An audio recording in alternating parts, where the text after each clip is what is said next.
Hai, perkenalkan nama saya Alicia Hana dari kelas 11 IPS. Hari ini saya akan membahas tentang potensi dan penyebaran pertambangan di Indonesia. Pertambangan adalah sebagian atau seluruh tahapan kegiatan dalam rangka penelitian, pengelolaan, dan pengusahaan bahan tambang, mineral, batu bara, atau gas dan minyak bumi yang meliputi penyelidikan umum, eksplorasi, studi kelayakan, konstruksi, penambangan, pengelolaan dan pemurnian, pengangkutan dan penjualan, serta pasca tambang. Minyak bumi merupakan salah satu barang tambang yang didapat dari sumur minyak di pertambangan minyak di Indonesia. Melalui proses eksplorasi yang meliputi studi geologi, analisis sedimen, karakter dan struktur sumber, dan berbagai macam studi lainnya, kita dapat menemukan lokasi-lokasi yang memiliki potensi minyak bumi. Minyak bumi utamanya digunakan untuk menghasilkan berbagai macam bahan bakar dan minyak tanah.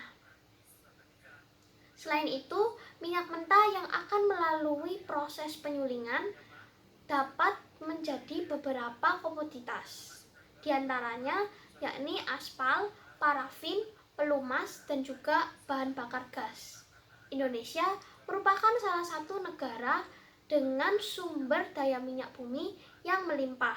Menurut catatan Worldometers, Indonesia memiliki cadangan minyak sebanyak 3.692 miliar barrel dan memiliki kapasitas produksi minyak bumi hingga 945.637 per hari.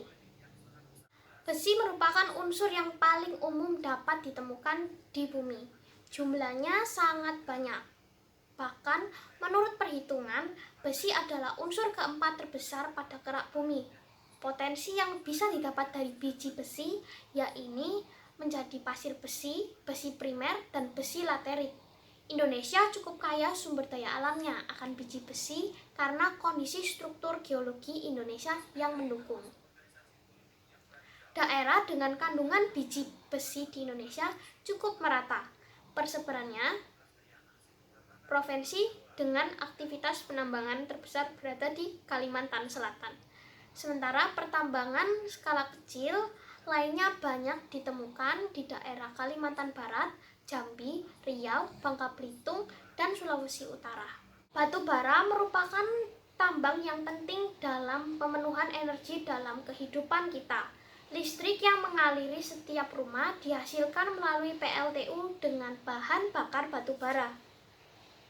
Manfaat utama dari batu bara sendiri antara lain sebagai sumber tenaga pembangkit listrik. Di Indonesia, batu bara merupakan potensi energi tambang yang sangat besar. Pada tahun 2016, tercatat cadangan batu bara di Indonesia sebanyak hampir 25 miliar ton dan kapasitas produksi hingga 502 juta ton per tahunnya. Lokasi tambang batu bara di Indonesia juga cukup tersebar, yaitu ada di Maluku Utara, Jawa, Sulawesi, Papua, Sumatera, dan yang terbesar ada di Kalimantan. Selanjutnya, emas dan perak. Kedua bahan tambang ini tergolong sebagai logam mulia karena unsurnya yang tahan terhadap korosi maupun oksidasi. Emas dan perak juga telah bertahun-tahun dianggap sebagai simbol kemakmuran. Hal ini yang membuat emas dan perak dianggap sebagai logam bernilai tinggi. Harganya yang seiring waktu terus meningkat juga menjadikan emas sebagai media berinvestasi yang diminati banyak orang. Indonesia saat ini memiliki 5 tambang emas yang tersebar di Indonesia, dan tambang-tambang tersebut antara lain adalah tambang Grasberg di Papua, tambang Gunung Dompu di NTB, tambang Gunung Pongkor di Jawa Barat, tambang Martebe di Sumatera Utara, dan satu lagi lokasi potensial yang sedang tahap eksplorasi yaitu di Sumbawa. Gas bumi umumnya dapat dijumpai di tambang minyak. Indonesia merupakan salah satu negara yang bertindak sebagai produsen gas terbesar di dunia. Cadangan gas terbesar di Indonesia berada di Musi, Sumatera Selatan, dan Teluk Bintuni, Papua Barat, serta Balongan, Jawa Barat.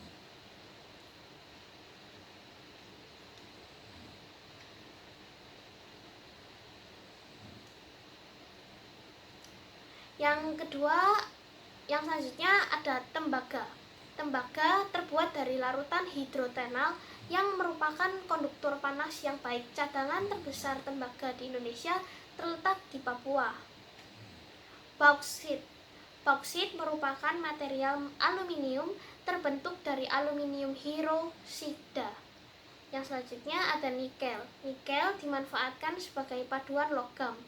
Di Indonesia, pusat pengolahan nikel terletak di Pomala, Sulawesi Tenggara, dan dipegang oleh PT Aneka Tambang yang terletak di Sorowako, Sulawesi Selatan.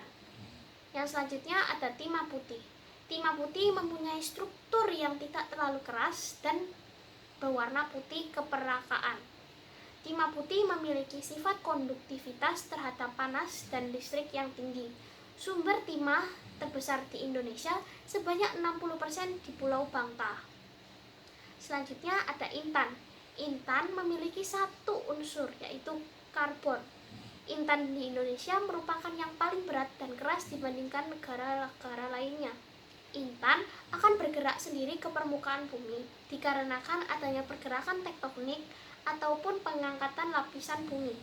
Penyebarannya pun sangat banyak ditemui di pulau-pulau Kalimantan dan Riau. Yang terakhir ada mangan. Mangan merupakan bahan galian yang terbuat dari proses hidrotermal yang persebarannya di Indonesia yaitu Bengkulu, Pulau Jawa, Kalimantan Barat, Kalimantan Selatan, Maluku, Aceh, Sumbawa, Sulawesi Selatan, Sulawesi Tengah, Sulawesi Utara, Sumatera Utara, Sumatera Barat.